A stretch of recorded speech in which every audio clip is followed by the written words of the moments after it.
I'm Major Willow Willis, 32 years old, a lawyer for the United States Army. I will never forget the moment at my 32nd birthday party. In front of 50 of the most powerful guests in Washington, D.C., my husband, James, slapped me so hard I fell to the floor. I tasted the salt of my own blood mixed with the bitter fizz of Dom Perignon champagne. But the most horrific part wasn't the slap. It was the words my mother-in-law, Victoria, had just whispered in his ear. A command. Remember your mission. Protect our asset. Asset. That's all I was after 5 years of marriage. They didn't know, in that moment, my soft chuckle.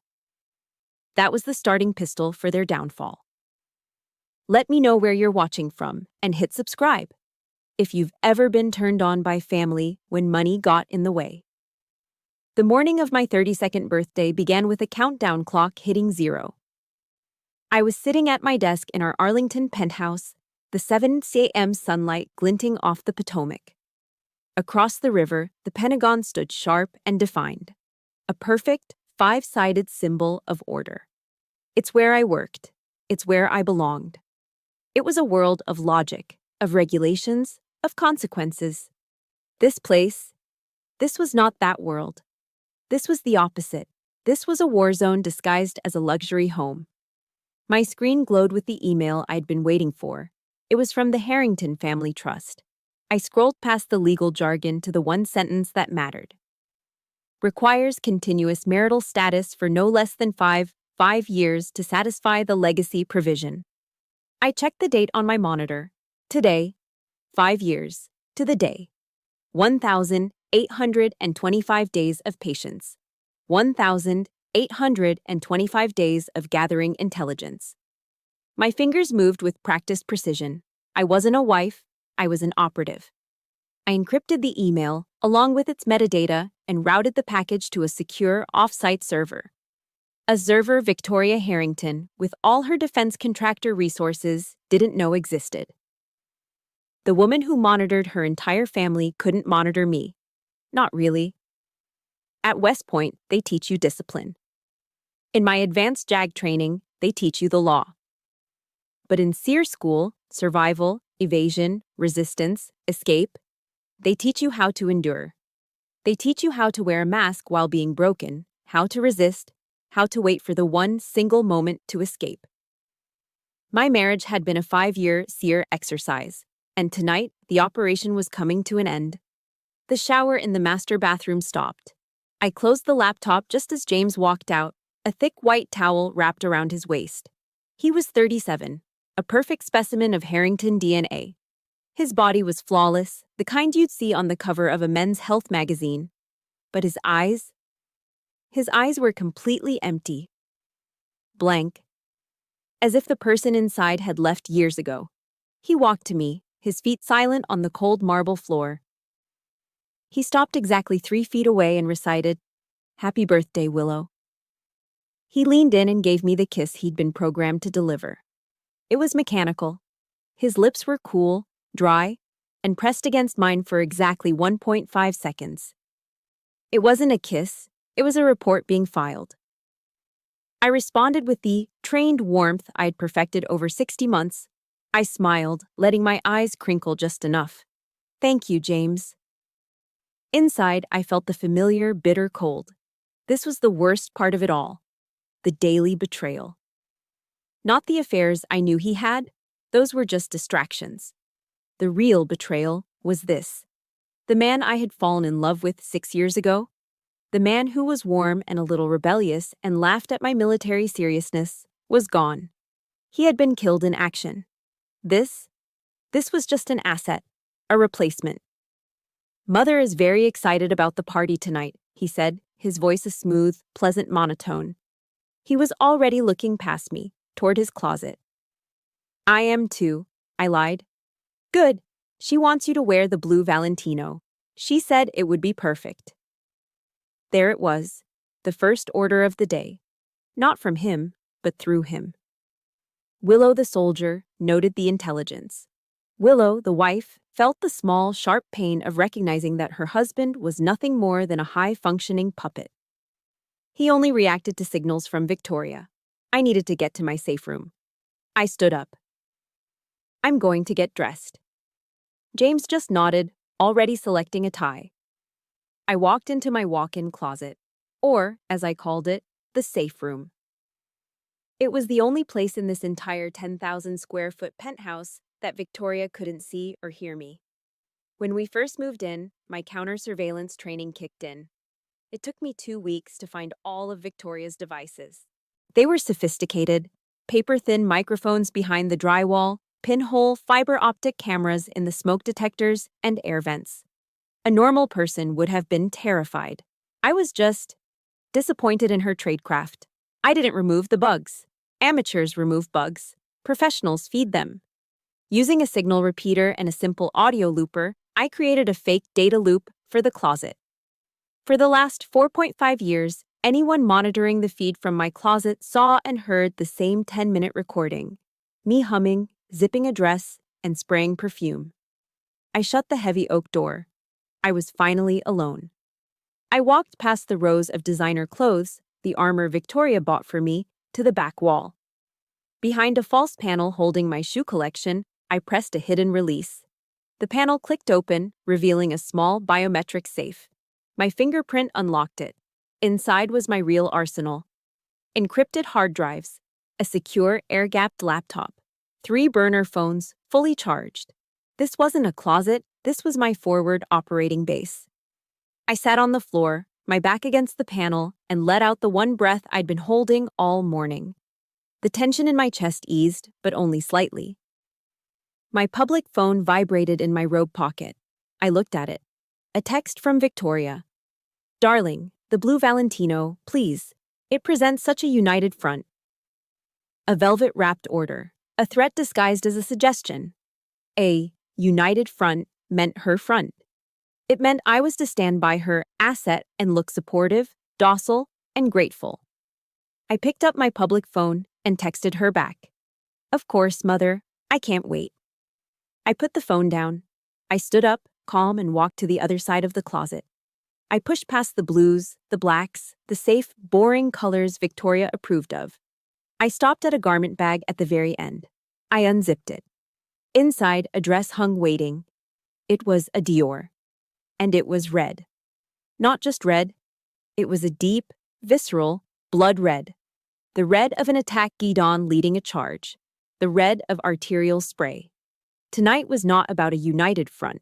Tonight was not about survival. I laid the red dress out on the ottoman. Tonight was about attack. A surprise attack, launched from within, precisely calculated, and 5 years in the making. That blood-red Dior. It hung there, waiting. A symbol of an ending. It made me think of the dress that was supposed to be my beginning, the white one. I didn't marry James for his money or his name. I wasn't one of Victoria's debutante girls, as she so often reminded me. I was a self-made woman, an army brat who got herself into West Point on pure merit and graduated at the top of her JAG class. I had my own career, my own mission. Then I met James. It was 6 years ago, at a military charity gala. One of those stuffy Washington, D.C. events I was required to attend. I was standing alone, bored, studying the legal loopholes in the charity's donor agreements when he walked up. He wasn't like the other heirs I'd met. They were all smooth surfaces and empty handshakes. James was warm.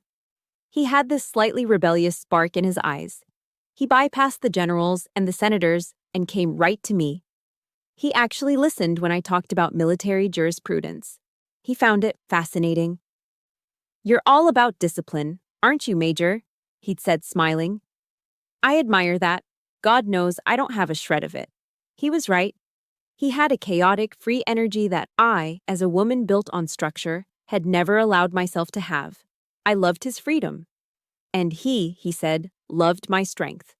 Our love was real. I know it was. At least, it was in the beginning. Our wedding was a masterpiece of Victoria's power. A sprawling, obscenely expensive affair at a historic Virginia estate. Every detail was curated, not for us, but for Forbes magazine. Victoria herself was magnificent in a custom gown. But her eyes, when they looked at me, were as cold as the ice sculptures. I remember standing at the reception, my hand in James's. It was time to cut the cake, a 7-foot-tall monster. James picked up the silver knife, and for a second, he hesitated. He looked at me and gave me that real, rebellious smile, as if he was about to smash the cake in my face. I saw Victoria move. She glided up to him, a vision of the perfect matriarch. She put her arms around him from behind, a loving embrace for the cameras, and she whispered something in his ear. I watched it happen. I watched the man I loved disappear. His smile vanished. His shoulders straightened. His grip on the knife became rigid. He turned from me, faced the cake, and executed a perfect, precise, sterile cut. The crowd applauded. Victoria smiled, triumphant. I just stood there. A chill ran straight down my spine, right through the silk of my wedding dress. It was the first time I'd seen it. The first time I realized the man I married wasn't always the one in control. It was the first time I saw the puppet. That night, in the presidential suite, Victoria gave her welcome toast. She raised her glass. Welcome to the clan, Major, she'd said, her voice dripping with condescension. We do hope your pristine military background is clean enough to shield James from himself. James just laughed, a hollow sound. Mom's just kidding, honey. She's just protecting the brand. But she wasn't kidding, and I wasn't, honey. I was the shield. I was so naive. I thought love could fix it. I thought my strength could protect his freedom. For the first year, I tried. I really tried. I became the perfect JAG lawyer by day and the perfect Harrington wife by night. I hosted dinners. I schmoozed with corrupt defense contractors. I smiled as Victoria constantly compared me to the other women James could have married. Women who, as she put it, knew their place and weren't so stubborn like a military mule. I endured it all because I still saw glimpses of the real James. In the middle of the night, he'd wake up from a nightmare and hold on to me, whispering how he felt like he was drowning. Then came our first anniversary. Victoria summoned us to her office. It wasn't a room, it was a fortress. Dark oak walls, floor-to-ceiling shelves of unread leather-bound books, a desk the size of a car. Pure, old-money American power. A gift for you, darling, she said, sliding a small robin's egg blue Tiffany box across the desk. I was surprised. It was the first kind gesture she'd ever made. I opened it. Inside there was no diamond bracelet, no earrings. There was a pen, a single, heavy, black and gold Mont Blanc pen. A little something, Victoria said, her eyes gleaming. For signing the post-nuptial trust documents. Just a formality, of course. She pushed a thick stack of papers toward me. James just stood by the window, his back to me, looking out over the Virginia hills. I'm a lawyer. I read the fine print. It wasn't a formality. It was an execution. It was a 40-page document systematically stripping me of any and all rights. It wasn't a trust. It was a contract stating that in the event of a divorce, I would receive nothing. And, more importantly, I would be bound by a non-disclosure agreement so severe I could be jailed for telling the truth. I looked up from the paper, my blood running cold. Victoria, this is prudent, she snapped. I looked at James. James? He finally turned. His face was pale, his eyes distant. It's just paperwork, honey. Just sign it, for the family. It's a special kind of pain, isn't it? When the person who is supposed to love you most looks right through you. If you've ever felt like your love or your hard work was treated as just paperwork, support this story with a like and comment the word unseen below. I didn't sign it. That was the first time I openly defied her. The war began that day. The final straw, the moment my love died and my mission began, was 3 months later. I came home early from the Pentagon. The house was quiet. I found James in the media room, sitting in the dark, staring at the blank television screen. No, not blank. It was playing a video. It was just static in flashing geometric shapes and a monotone voice reading numbers. James was sitting perfectly still, his eyes wide, unblinking. He was in a trance. A file on the table next to him was labeled Dr. T. Whitley, Weekly Maintenance. I backed out of the room, my heart hammering against my ribs. That night, my operation began. I didn't cry. I got angry. I used my training. I swept my own house for bugs. I found them. I built my safe room. And I started digging. It took me 6 months to find the truth. Project Sentinel. It was all there in Victoria's hidden server. A systematic behavioral conditioning program she and Dr. Whitley had started on James when he was just a child, right after his real mother died. A program designed to protect the Harrington legacy from emotional weakness. They hadn't just influenced him, they had programmed him. I realized I hadn't married a man. I had married a project. And my pristine military background, it was just the new upgraded firewall they'd acquired to protect their most valuable asset. I stopped trying to save the man I loved. He was already gone. I started a new mission, to liberate the prisoner of war he'd left behind, and to burn his jailers to the ground. The moment I read the words, Project Sentinel, the wife in me died. The soldier took over. My mission parameters were set. The objective, total liberation. The timeline, 5 years. And so, my double life began. It became a rhythm, a precise, exhausting drill. By day, I was Major Willow Willis, JAG Corps. I'd drive my government-approved sedan to my office at the Pentagon, salute the flag, and spend my days navigating the complex, bureaucratic world of military procurement. The irony was almost suffocating. I was reviewing billion-dollar defense contracts for fraud, all while married to the king and queen of it. But I used my position. I studied their methods. I learned how Harrington Defense hid their money, how they moved assets, how they used shell corporations and subcontractor loopholes to make themselves invisible. I was using my security clearance to, in effect, build the case against my own family. Then, at 1800 hours, I'd drive back over the bridge from D.C. to Arlington. I'd swap my uniform for a Lululemon set, and I'd become the perfect, supportive wife. I'd be in the kitchen, searing a filet mignon. Medium rare, just how Victoria told James he liked it, when he'd walk in. I'd smile, I'd ask about his day at the office, a job I knew was just a title. He'd give his programmed one-sentence answers, and all the while, a tiny thumbnail-sized USB drive, disguised as a piece of jewelry on my keychain, would be plugged into his personal laptop on the kitchen counter, silently cloning his hard drive while he drank his single glass of scotch. It was this isolation that wore me down the most. Attending those lavish DC dinner parties, my hand resting on the arm of my empty husband. I had to smile and make small talk with senators I knew Victoria owned, with generals whose careers Harrington Defense had personally sponsored. I was smiling at the very people who were complicit in the corruption, laughing at their jokes while knowing my husband was being controlled in the next room, and that I was the only one who knew the truth. It was a crushing, lonely burden. But the soldier in me focused on the mission.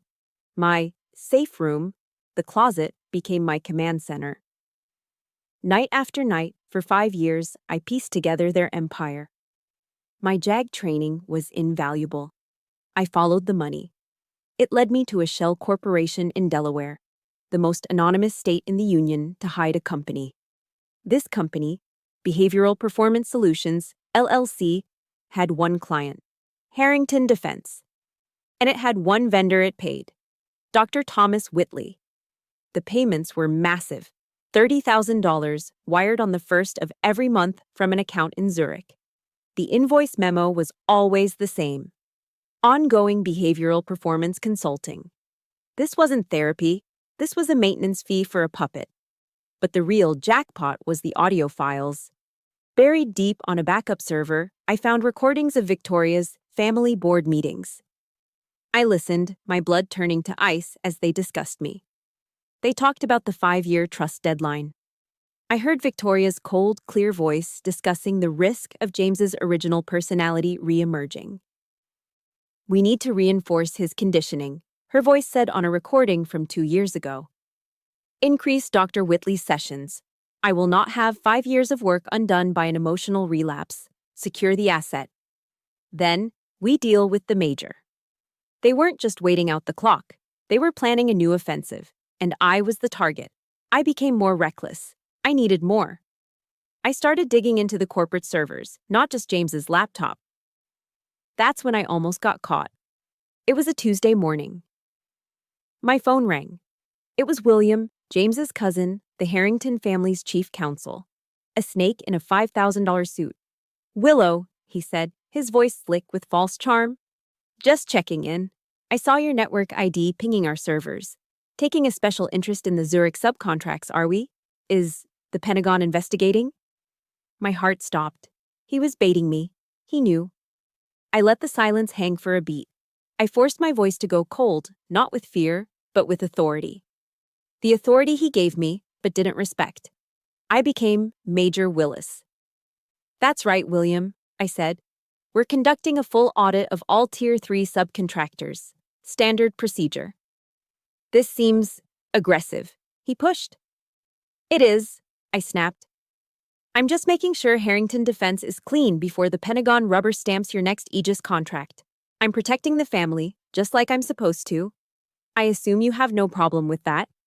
Mrs. Victoria wouldn't want any issues, would she?" The silence on his end was deafening. I had used Victoria's own power against him. "No," he finally said, his voice tight. "No issues at all." He hung up. I exhaled, my hands shaking. I had won the battle, but I knew I'd exposed my flank. The clock was ticking faster. The exhaustion set in around year 4. It was a physical weight. The loneliness of the long-haul operation, the constant vigilance, the mask was getting heavy. One night, I remember, I couldn't even go upstairs to the penthouse. I just sat in my car in the parking garage. A typical DC autumn rain was hammering against the concrete. I felt done. I wanted to throw the burner phones in the Potomac, get in my car, and just drive until I ran out of gas. I wanted to quit. I was 31 years old, and I couldn't remember the last time I'd had a real conversation. I was a ghost. I idly turned on my podcast app. It was set to Jocko Willink, the former Navy SEAL, the icon of American discipline. I'd been listening to him on my drives to the Pentagon. His deep, rumbling voice filled the car. He was reading a letter from a listener who said he was tired, worn out, and losing the fight. Jocko's reply was simple. "You tired? You sore? You beaten down? Good. That means you're in the fight. That means you're still pushing. Good." A single word. It hit me like a physical blow. I wasn't tired. I wasn't broken. I was in the fight. I wasn't enduring. I was training. The last 4 years hadn't been a prison. They'd been a crucible. They'd been forging me into the weapon this family had always feared I was. Discipline equals freedom. I took a deep, steadying breath. I put the car in park and shut off the engine. The rain hammered on. I wasn't a victim. I was a major in the U.S. Army. I got out of the car, my spine straight. I restarted my campaign. The Jocko podcast reset my clock. The mission was still active, but the parameters had to change. I had spent 5 years on defense, on endurance. But after William's phone call, I knew they were actively hunting me. My timeline had been accelerated. I couldn't just survive the 5-year mark, I had to win. And I couldn't do it alone. A soldier who goes on a mission without support is a fool. I had the evidence, terabytes of it, but I was a major. Victoria Harrington was a shadow general. She owned politicians. She had half the Pentagon on her payroll. If I went public, she would bury me, discredit me as a scorned wife, and the evidence would disappear into a black hole of national security. I couldn't go public. I had to go internal. I needed the one group Victoria couldn't buy, the one group she couldn't intimidate, the U.S. Army's Criminal Investigation Division, CID. I spent a week in my safe room, curating the perfect package. I couldn't send them the Project Sentinel files, not yet. They would dismiss it as a family dispute. I had to give them something they couldn't ignore. I compiled a 90-page file focused on one thing: contract fraud. I detailed the Zurich shell corporations, the illegal wire transfers, the kickbacks on the Aegis drone program. I laid out, in precise, legal, undeniable detail, how Harrington Defense was defrauding the U.S. government. I signed it, a concerned officer. I sent the encrypted package through an anonymous dead drop server. I routed it to only one man, Special Agent Mark Spector Davison.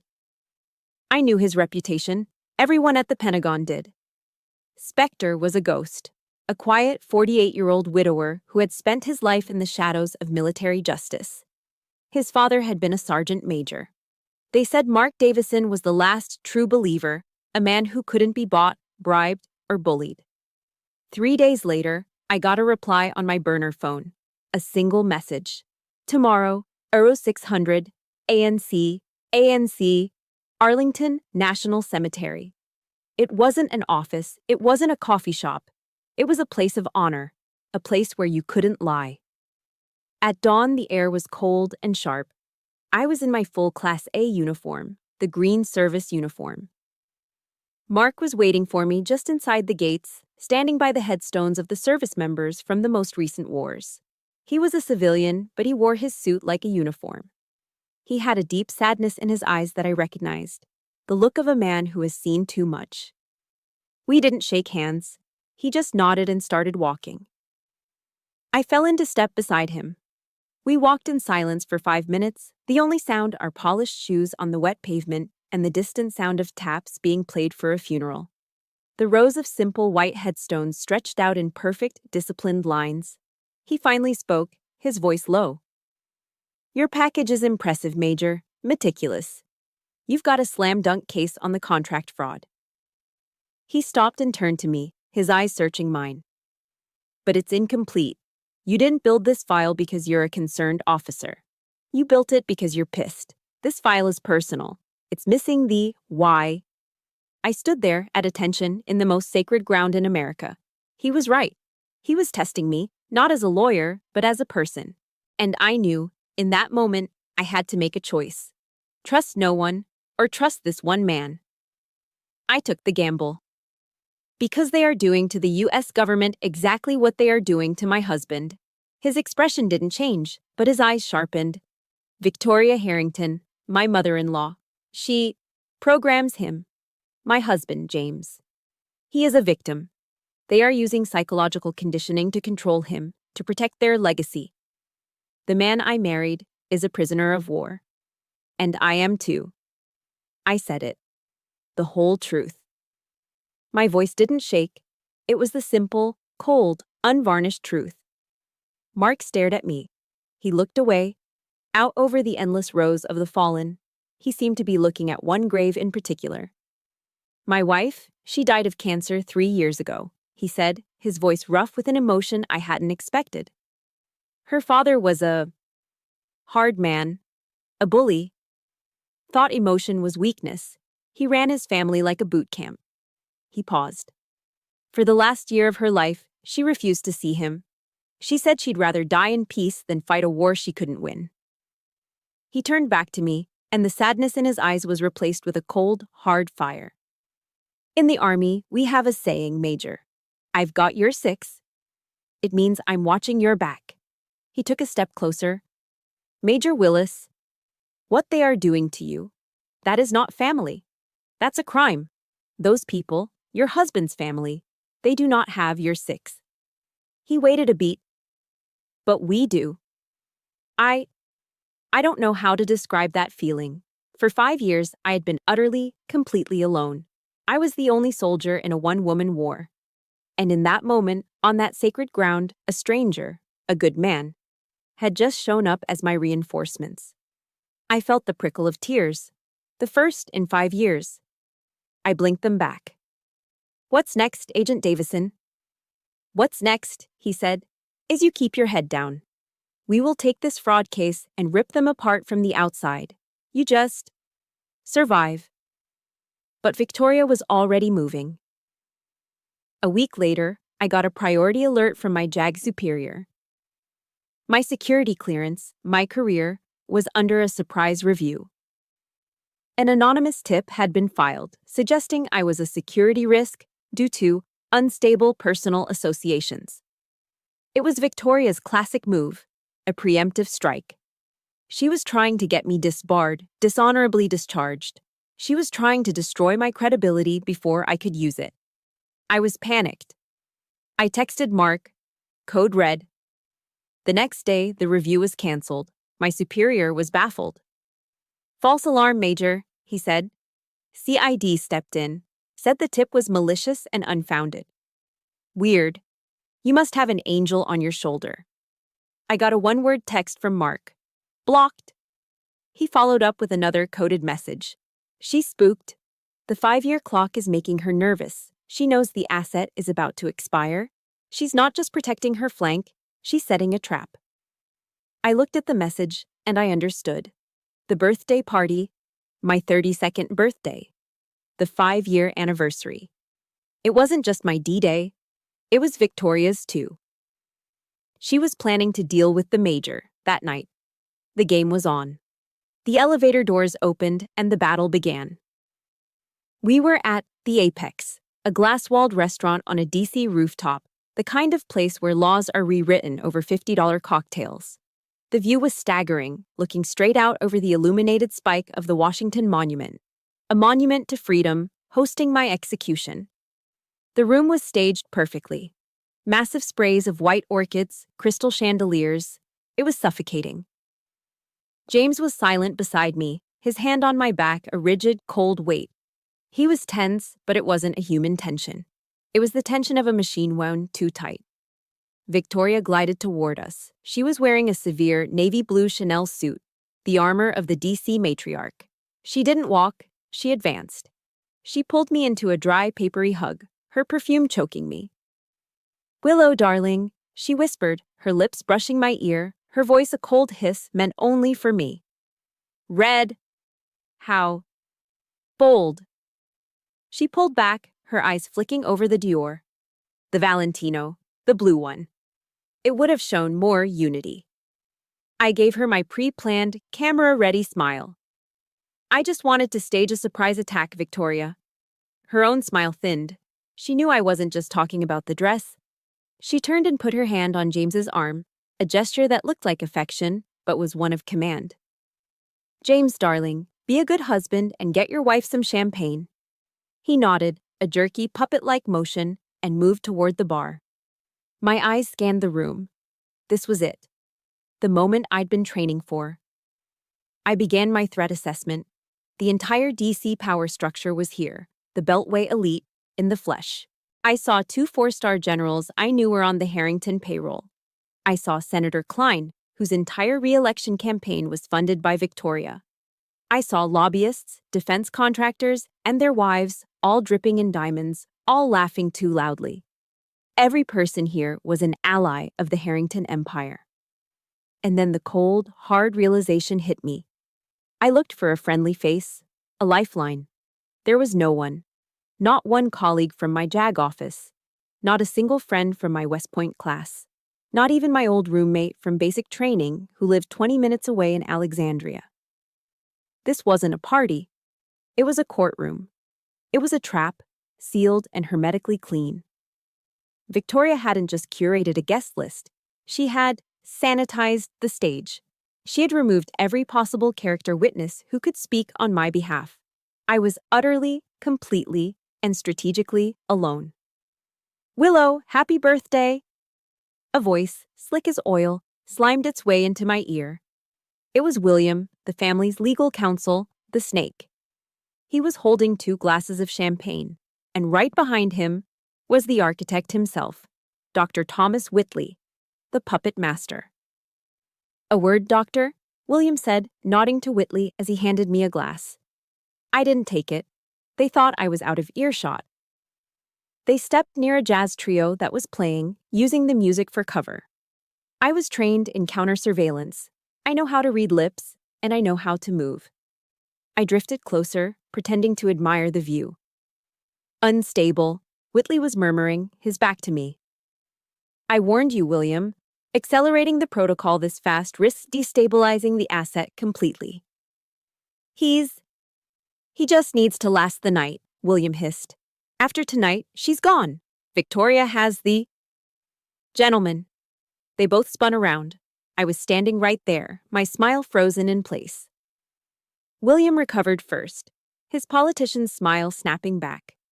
Willow, just telling the good doctor here how lucky James is to have him. Dr. Whitley, however, looked pale. He looked like a man who had just seen a ghost. I looked straight at him, my voice light, conversational, but loud enough for the people nearby to hear. Oh, I agree. Dr. Whitley, I've always wanted to ask about your intensive coaching methods. You're a miracle worker. I leaned in, my voice dropping to a conspiratorial whisper. How do you do it? How do you get James to be so wonderfully efficient? His smile was a rigid, terrified grimace. He knew in that second that I knew everything. He saw the predator he'd helped create. Before he could answer, a sharp ting ting ting cut through the air. Victoria was standing by the microphone, tapping her champagne glass. The room fell silent. Thank you all for coming, she said, her voice amplified, resonating with power.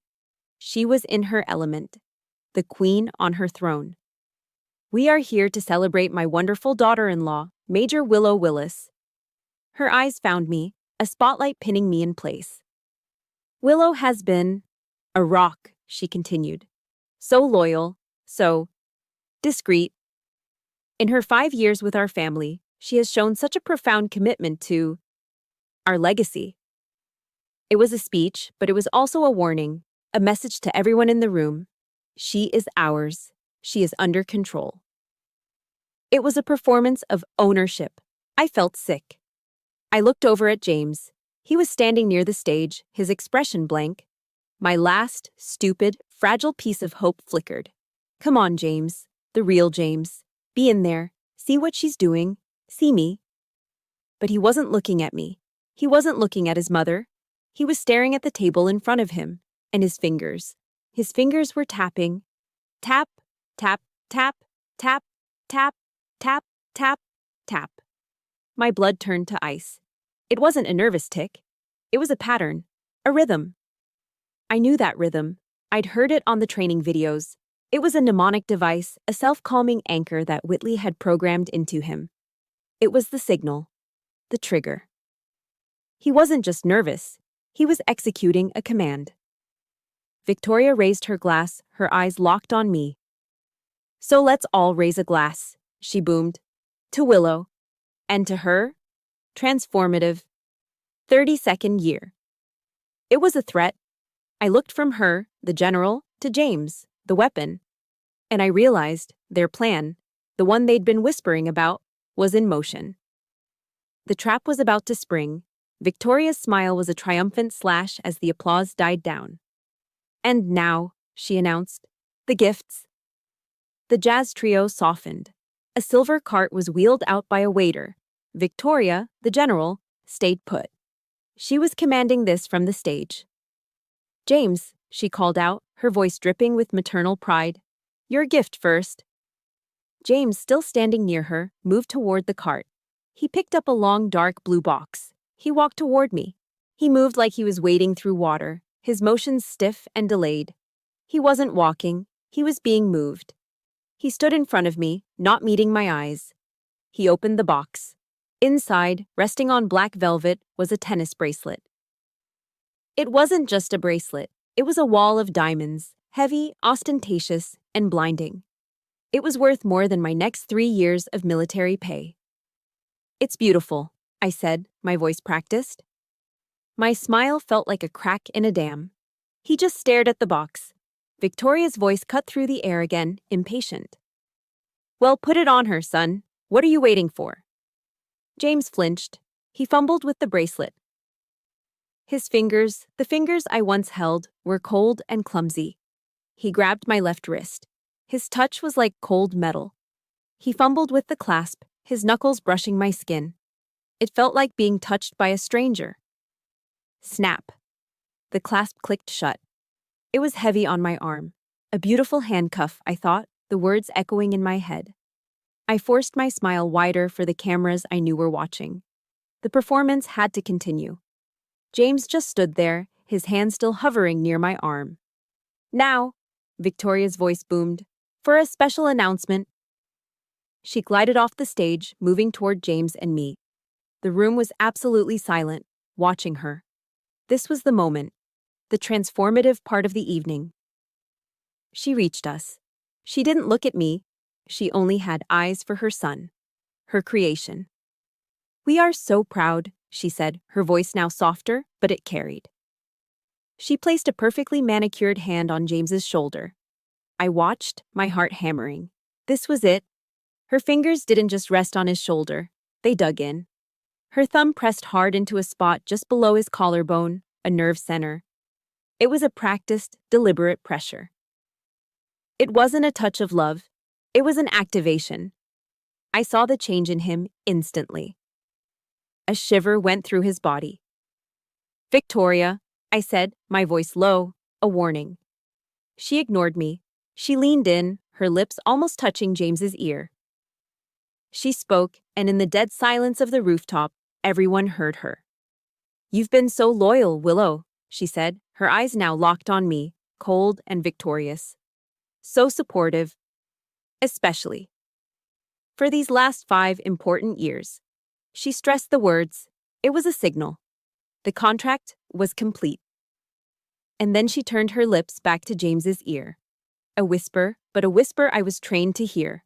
A whisper I felt in my bones. Remember your mission, son, she hissed. Protect our asset.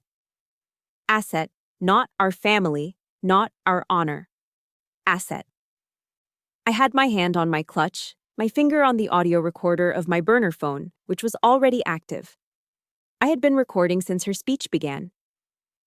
I watched James. It was like watching a switch being thrown.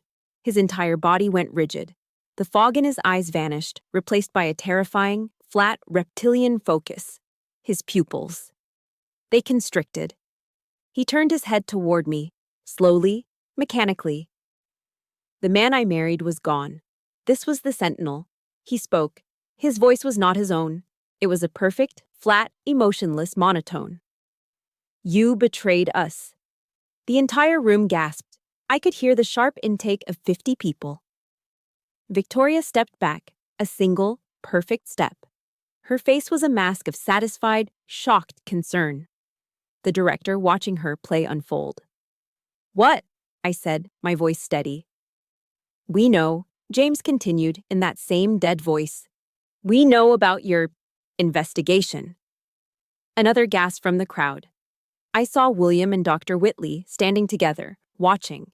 They were the stagehands. We know about the files, James said. He was accusing me. He was painting me as the villain. The unstable, traitorous wife. This was her plan. This was the trap. This was how she would deal with the major. And then, his arm swung. It moved so fast. Not with the sloppy anger of a human, but with the high-velocity, programmed precision of a machine. Thwack. The sound. It was the loudest thing I'd ever heard. It was sharp, wet, and final.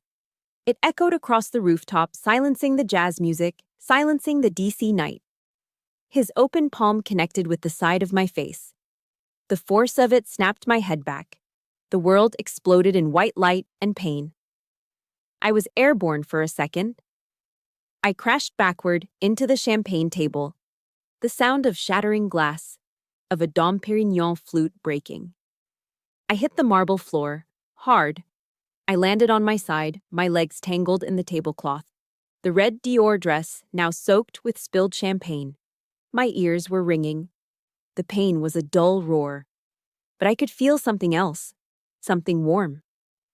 I put my hand to my mouth. I tasted it. Salt and copper. Blood. The room was absolutely, completely, dead silent. I lay there, on the floor, for what felt like a lifetime. 1 second. 2 seconds. 3. And in that silence, I heard a new sound. Dozens of them. Click, click, click, click, click. I looked up from the floor, every single person in the room. The generals, the senators, the lobbyists, their wives. Every single one of them had their phone out. And they were all recording me. If you have ever been the one on the floor, the one everyone is staring at, hit that like button to show Willow your support. And if you've ever felt that kind of betrayal, comment with one word: silence. The silence was absolute. $100 million rooftop, 50 of the most powerful people in Washington, D.C. And the only sound was the distant city hum and the click, click, click of phones capturing my humiliation. I was on the floor. My cheek was on fire. The taste of blood and Dom Perignon was sharp in my mouth. And in that dead, agonizing silence, I started to laugh. It began as a chuckle, a small private sound from my chest. It was a laugh of pure, unadulterated adrenaline, a laugh of realization. Victoria's face, which had been a mask of perfect, concerned horror for her audience, froze. This was not in her script. The victim is supposed to cry. The victim is supposed to be broken. My chuckle grew, bubbling up, echoing in the stunned silence. I pushed myself up to a sitting position. The red Dior dress was torn at the hip, soaked. I didn't care.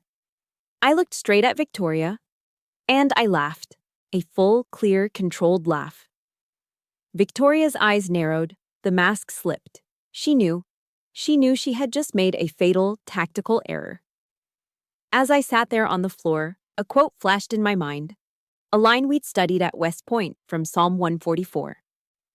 Blessed be the Lord my strength, which teacheth my hands to war, and my fingers to battle. Victoria thought she was fighting a wife. She had forgotten she was fighting a soldier. Oh, Victoria, I said, my voice ringing out, clear and strong. I got to my feet. I didn't accept a single helping hand. I stood tall in my ruined dress, and I slowly, deliberately, wiped the blood from my lip with the back of my hand. I looked at her, and my smile was all teeth. That was perfect, I said, my voice resonating with 5 years of suppressed power. Absolutely perfect. You couldn't have planned a better psychological operation if you tried. The crowd was frozen. Their phones were still up, but the hands holding them were trembling. I turned, addressing the room as if they were my jury. Which they were. When I was at West Point, they taught us about psychops, the art of war. The first rule is to know your enemy. The second is to never, ever underestimate them. I pointed at Victoria. She wanted you to see me as an unstable, emotional, traitorous wife. I then pointed to my bleeding lip. She wanted to create a public spectacle to discredit me. I turned my gaze to the crowd. And ladies and gentlemen, you have just witnessed a flawless performance. I paused, letting the words hang. But you have also just become material witnesses to an aggravated assault, recorded on at least 50 devices. The sea of phones didn't lower, but the confidence behind them vanished. The generals, the senators, they suddenly looked like what they were, co-conspirators. What? What are you talking about? Victoria hissed, her voice losing its powerful resonance. It was thin. I'm talking about your plan, Victoria, I said, taking a step toward her. Your plan to paint me as the villain, to have James publicly condemn me, and then, I assume, have me committed? Get my security clearance revoked? Have me dishonorably discharged? Her face was white. It was a good plan, I said, nodding, as if complimenting a rival officer. But you made one mistake. I looked over at James. He was frozen. The misfire that Whitley had worried about was happening. The programming was glitching. He was staring at his own hand, the one he'd hit me with, as if it was a foreign object. His face was a mask of pure, childlike horror. I, he whispered, so low only I could hear. What did I do? The program was broken. The real James was looking out, horrified at what the Sentinel had done. I looked back at the crowd. My voice softened, but lost none of its command. You see, you are witnesses to an assault. But the man who hit me, I said, gesturing to James, is not the perpetrator. I looked at him, and for the first time in 5 years, I spoke to him, the man I'd married. He's a victim, just like me. I turned my full attention, my full, unleashed fury, back to Victoria. You calculated everything, Victoria. The 5-year mark, the party, the guests, The public humiliation. You planned for everything. I reached into my clutch. I pulled out my burner phone. It was still recording. Except for this. I held it up. You see, as a JAG officer, I'm a bit of a stickler for procedure. And as a soldier, I'm a big believer in contingencies. You thought this was my trap? My little plan? Victoria scoffed, trying to regain control. No, Victoria, I said. I never had a plan to expose you tonight. My plan was to survive you. My plan was a dead man's switch. I held up the phone. This is a simple app, a crash detection app. The kind runners use if the phone experiences a sudden, high G-force impact. I gestured to the floor, like, say, being violently knocked to the ground. I watched Victoria's eyes. They were no longer angry. They were, for the first time, terrified. The moment I hit that marble floor, it triggered a safety protocol I designed 5 years ago. A protocol that assumes I am dead, or incapacitated, or, as it turns in this case, publicly assaulted. What? What are you babbling about? William stammered, stepping forward. I'm babbling about 1.8 terabytes of data, William, I said, my voice like ice. My entire 5-year intelligence package, every email, every shell corporation in Delaware and Zurich, every illegal wire transfer, every single recording of you and Dr. Whitley discussing Project Sentinel and the conditioning of James. Every piece of evidence of contract fraud, bribery, and psychological abuse. You're lying, Victoria shrieked. Am I? I said. I checked my watch. 90 seconds ago, that entire 1.8 terabyte package was simultaneously and automatically delivered to 3 organizations you can't control. 1. My new friends at CID, specifically Special Agent Mark Davison. 2. The Washington Field Office of the FBI, Cybercrimes Division. And 3. Because I believe in transparency. The top 10 largest media outlets in the world, including the Washington Post and the New York Times. A phone buzzed. A single phone in the dead silence. A guest, a lobbyist, looked down at his phone. His face went pale. Then another phone buzzed, and another. A cacophony of dings, chimes, and vibrations swept across the room. It was an electronic plague. BZZT, BZZT, ding. The guests were all staring at their screens, their faces illuminated in the blue light, their expressions turning from shock to utter panic. The first headline had just dropped. The lobbyist next to Victoria read it aloud, his voice trembling. Breaking news. Harrington Defense, CEO Victoria Harrington, under investigation for massive Pentagon contract fraud. FBI raids reportedly imminent. The wave of alerts was a digital tidal wave washing over the rooftop. BZZT, BZZT, ding. Panic. It was immediate. The polite predatory smiles of the DC elite vanished, replaced with the raw animal fear of rats in a trap. What is this? Is this real? A senator's wife stammered. My God, Senator Klein himself whispered, staring at his phone, his face the color of ash. The Post, the Times, they all have it. The allies, the ones who had been laughing with Victoria minutes before, began to instinctively, physically, move away from her. They created a circle of open space, a quarantine zone around the Harrington family.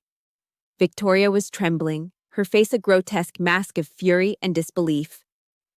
Lies! She shrieked, her voice cracking. These are all lies, slander. I will sue every one of you. She spun, her eyes wild, and pointed a trembling finger at me. You bitch! You did this! No, Victoria, I said, my voice cutting through her panic like a razor. You did. And right at that moment, on cue, ding! The sound of the private elevator. Every head on the rooftop snapped toward the doors. The music had stopped. The only sound was the frantic buzzing of phones and Victoria's ragged breathing. The brushed steel doors slid open. 3 men stood there, all in dark, identical government-issue suits. But the man in the lead was not in a suit. He wore his Army CID windbreaker, and his face was carved from granite. Special Agent Mark Spectre Davison. He stepped out onto the rooftop, his eyes scanning the scene. The shattered glass, the blood on my lip, the panicked crowd, and finally, me. He gave me a single, barely perceptible nod. "Ladies and gentlemen," Mark announced, his voice the calm, authoritative boom of a man who cannot be bought. "This is now an active federal crime scene. No one leaves." "What is the meaning of this?" Victoria finally roared, finding her footing.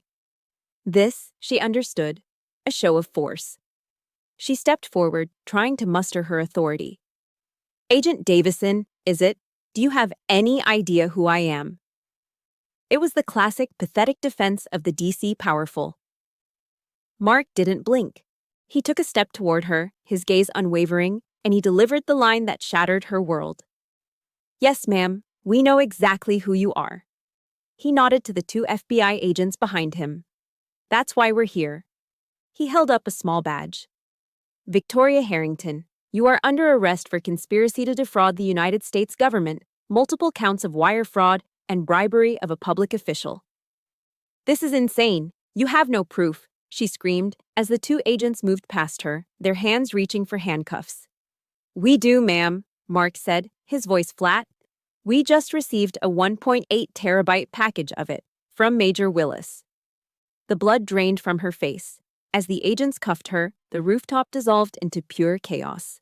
The allies were shoving each other, trying to get to the elevator, only to be stopped by two more agents who had emerged. "I didn't know," Senator Klein was yelling. "I was never involved." Amid the chaos, I stood perfectly still. I had not moved. This was my battlefield, and I was in command. I saw Dr. Whitley. He was trying to melt into the background, edging his way toward a decorative potted plant, his face dripping with sweat. I pointed at him. My voice was loud and clear. "Agent Davison, him too." Mark's eyes snapped to Whitley. "Dr. Thomas Whitley," I announced, my voice like a prosecutor's. "I'm accusing him of conspiracy to commit aggravated assault, practicing medicine without a license, and the psychological torture and coercive conditioning of a United States citizen." Whitley let out a small, strangled cry. "It was a program, wasn't it, Doctor?" I said, walking toward him as he cowered. "You called it Project Sentinel, right? $30,000 a month, wired from a shell corporation in Zurich just to maintain your asset?" I was only trying to help," he stammered, his eyes darting around. "You're a monster," I said, my voice dropping to a whisper. "And you're done." "Get him," Mark ordered. An agent grabbed Whitley, who didn't even fight. He just deflated. He literally sagged, his knees buckling, and he collapsed into a patio chair, a weeping, pathetic mess. One down. Then, my eyes found William. He was standing near James, trying to look invisible, his lawyer's brain spinning, trying to calculate his next move. I walked over to him. "Cousin William," I said, my voice almost friendly.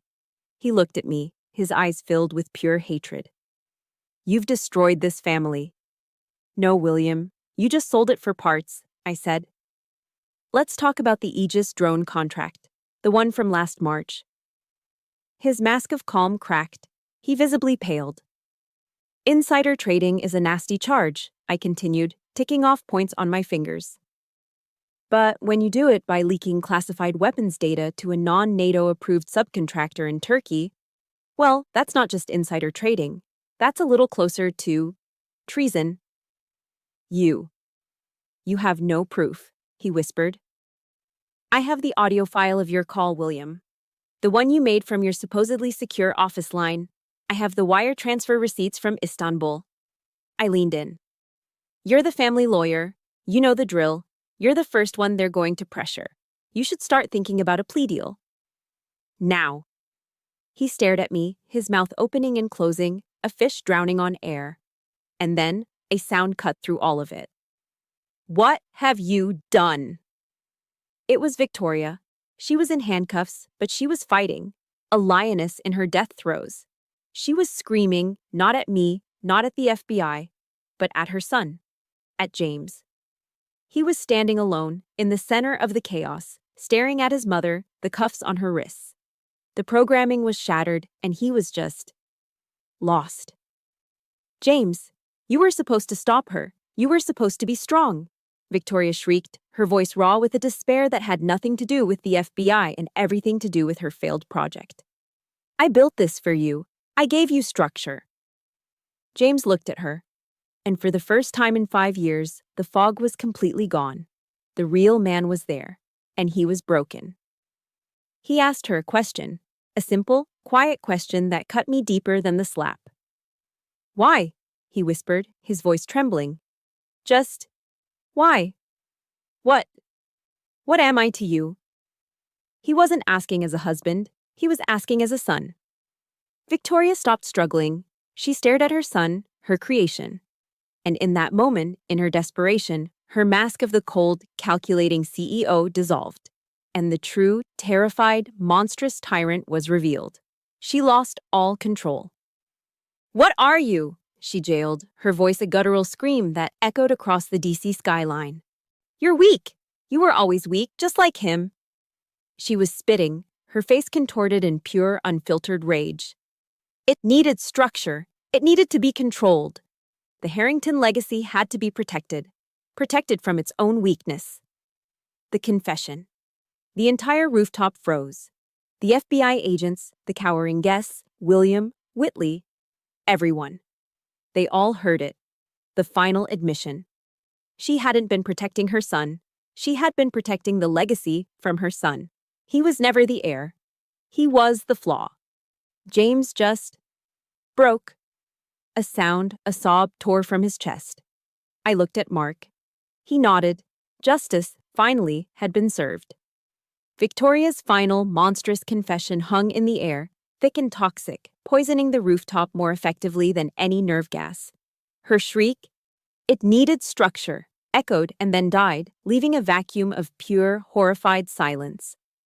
The spell wasn't just broken, it was annihilated. And in that vacuum, the rats began to scramble. I want to cooperate," a voice stammered. It was Dr. Whitley. He was still sitting in the patio chair, but he was already trying to save himself. She forced me. She threatened my license, the Sentinel project. It was all her design. I have notes. I can testify. You liar! William Harrington spat, his lawyer's brain kicking back in, seeing the first mover advantage for a plea deal. You were the architect. You bragged about it. Agents, he said, turning to the FBI. I am the family's legal counsel, and I am formally stating that Dr. Whitley's methods were unorthodox and performed without full corporate consent. I was just investigating him myself. It was disgusting. The Great Harrington Alliance, the bond of elite criminals, dissolved in less than 30 seconds. They were flipping on each other before the elevator doors had even closed. The other guests, the senators and lobbyists, were a different kind of animal. They weren't scrambling. They were fading. They tried to just disappear, to blend into the shadows, to slip out the emergency stairs. But Mark had been prepared. No one leaves, he'd ordered. And now the rest of the FBI team was moving, not with aggression, but with cold, bureaucratic efficiency. Sir, we'll need your statement. Ma'am, please wait over by the bar. Your phone, sir. We'll need to secure all video evidence of the assault. The party was over. The great and powerful were reduced to witnesses, trapped, their faces pale in the flashing red and blue lights that had just begun to reflect off the building's glass facade from the street below. I watched the chaos. The adrenaline was gone, draining out of me so fast my knees felt weak. It left behind a vast, cold emptiness. I felt exhausted. Like I had been holding my breath for 5 years and had just, finally, exhaled. My head throbbed where I'd been hit. My lip was swelling. My dress was ruined. I had won. But I had never felt less like a winner. My eyes found him. In the middle of the chaos, James was on the floor. He hadn't been arrested.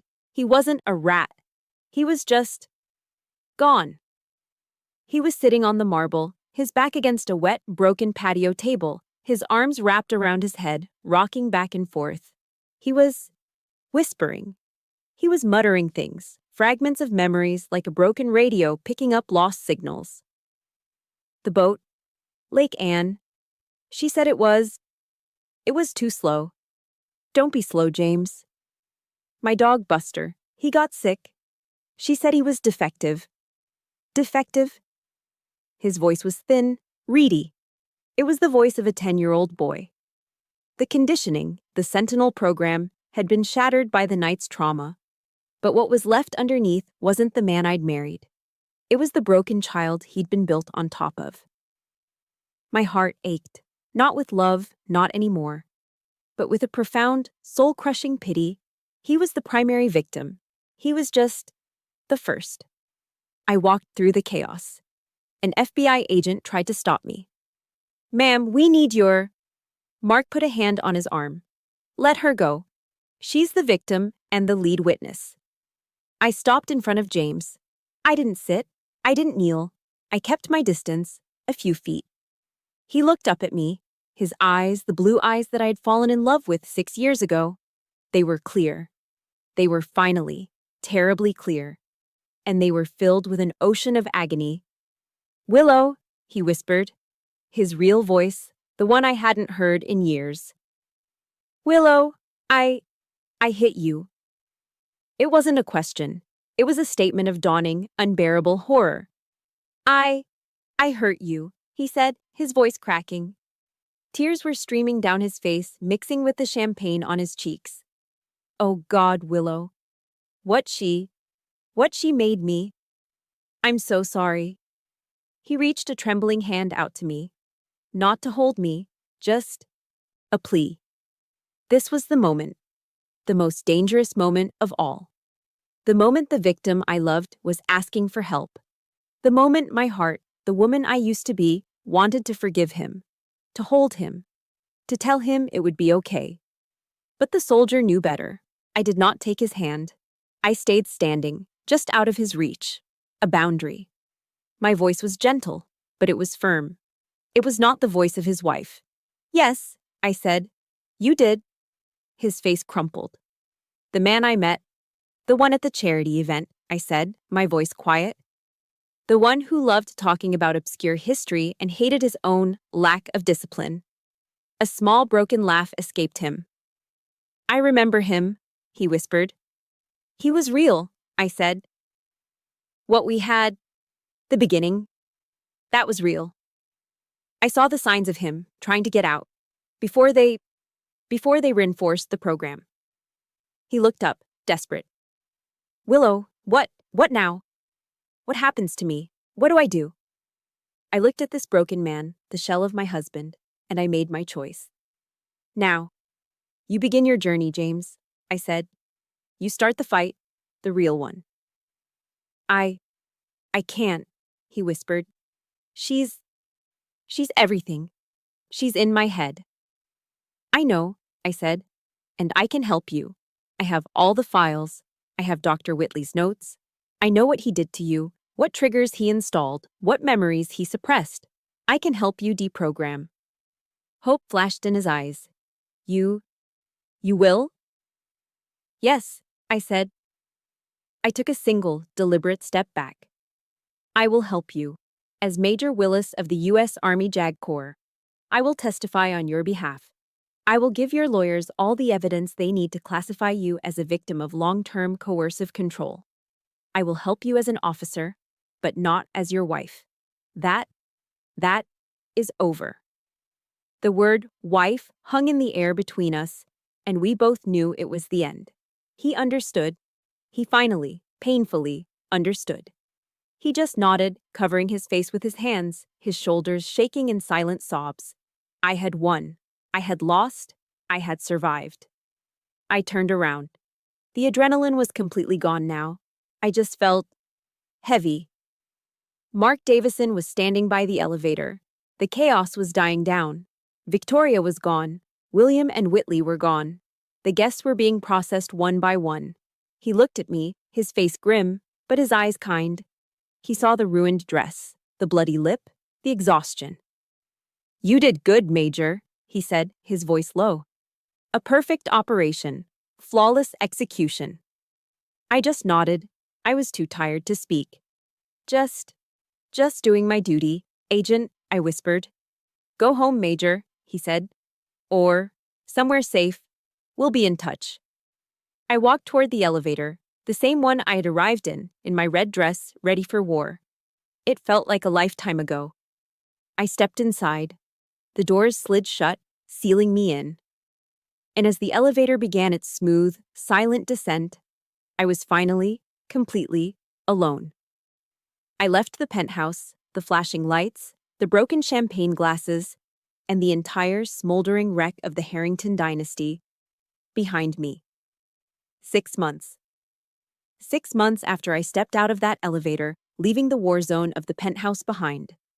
The silence that followed was deafening at first, filled with legal depositions, headlines, and the slow, grinding work of untangling an empire built on lies. The adrenaline was gone, the exhaustion was real. But for the first time in 5 years, the air in my lungs felt clean. The scene shift was dramatic.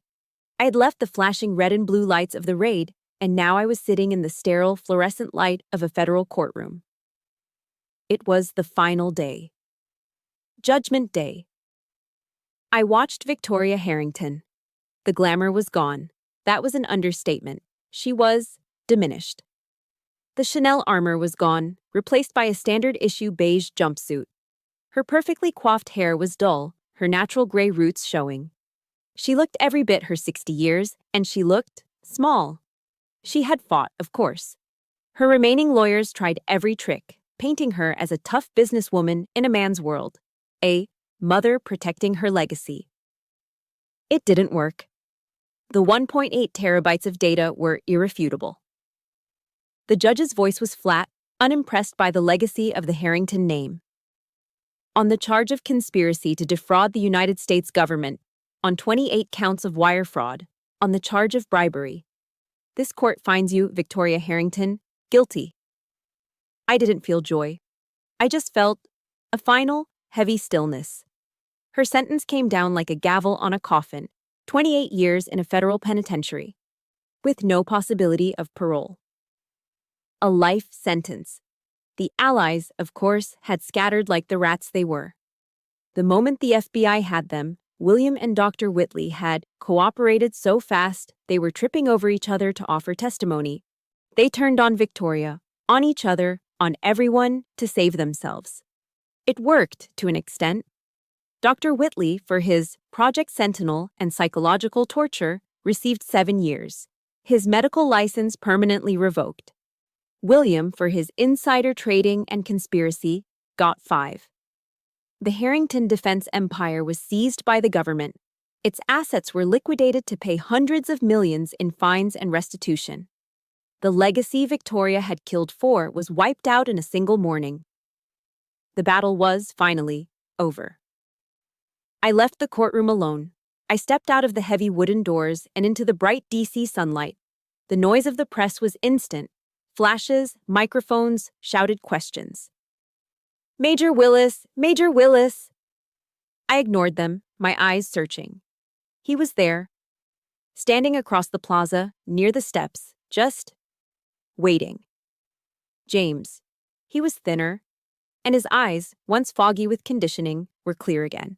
He looked like he'd been through his own personal war, and he had. He was in intense daily therapy, deprogramming from a lifetime of coercive control. I walked over to him.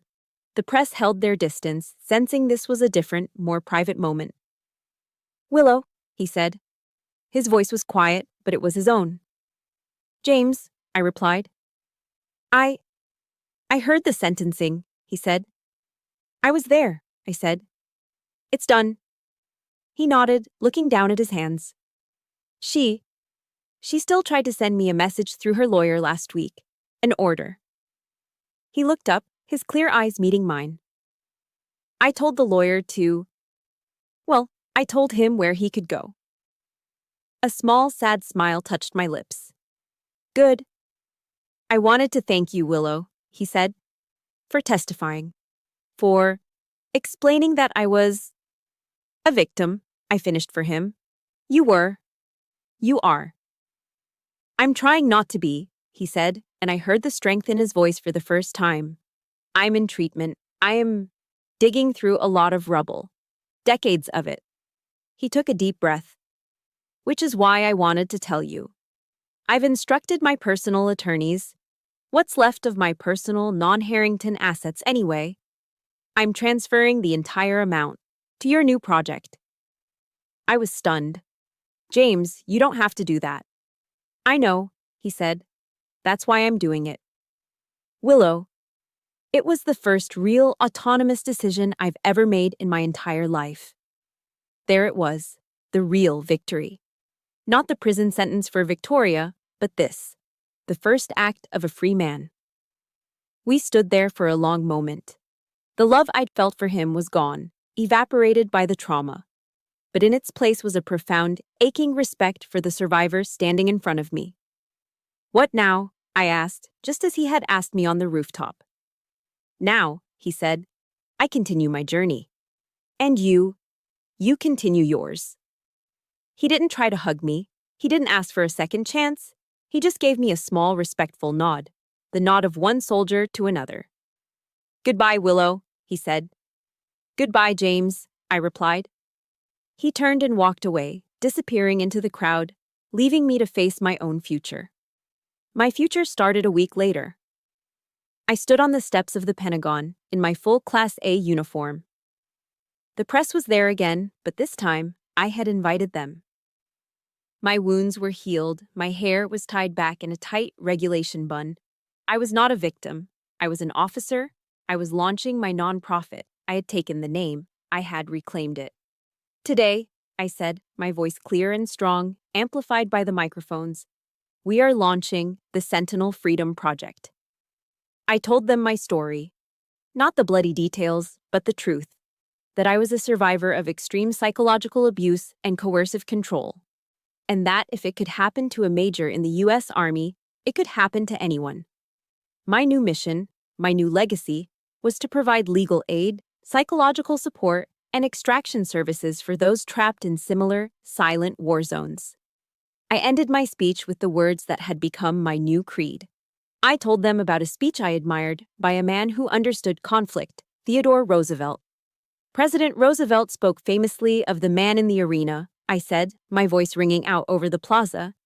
He spoke of the man whose face is marred by dust and sweat and blood, who strives valiantly, who at the best knows in the end the triumph of high achievement, and who at the worst, if he fails, at least fails while daring greatly. But I am here to talk about another arena, a different kind of soldier. It is a silent battlefield, fought not in stadiums or on foreign soil, but in our own living rooms, in our kitchens, in our bedrooms. It is a war fought in the quiet, desperate spaces of our own homes.